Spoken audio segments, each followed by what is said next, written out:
روزنامه نیویورک تایمز یا امریکی دوه روژا چهارشنبه در راپورتکی ده دبیجا که رژیم اسد توشی زنجیرک شکستنا نوی داویه لسر دست اپوزیسیونا چکدار هات. د دماکو مالباتن آلیگرین رژیم سوریه شاندنا زاروک خواه بو آنین شر رد کن. نیویورک تایمز دبیجا او شکستنین وی داویه گلک پرسانتینن هوله ده درباره برخدانا رژیم اسد ده بردست هلاته ده.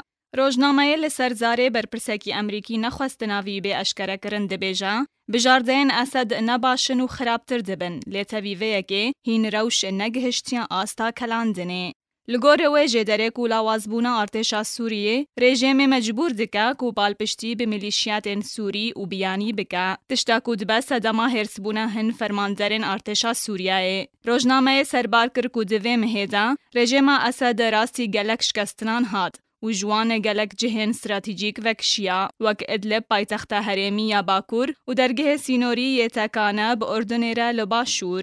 ده همان مجاره ده انستیتیوتا واشنطن ده درباره روشا شر لسوریه راپورتک آماده کریا و تیده ده بیجا. لگور وان شکستنین رژیم ینوی داویه اسد نیزیک بوا. اجبرکو هف پیمان سوریه حزب الله ایران و عراق ایدی دو دلن ده درباره بردوام کرنا پیشکش کرنا آلیکاریان جه پروژک برو رو خاندنه ده چه. د داویا راپورت ده هاتیا کوروشا گشتی پیشبینیا رو خاندنا شیان لشکری پشتی 4 سالان جه شر دکا جبر رژیم راستی فشاران جه گلک آنیان ته کومترسی گهشتیا شاما پایتخت جی و در فتح نابینا کو دیسا خبر هف بکا و کو بره برگریه بکا و هشیاری دا کو کسین دخوازن انجام نارینی ده سوریه ده بدست بخن نها روش گنجاوا جبر فرض کرنا گفتگوان لسر رژیم یان انجام دانا شکستنین لشکری ین رژیم اسد.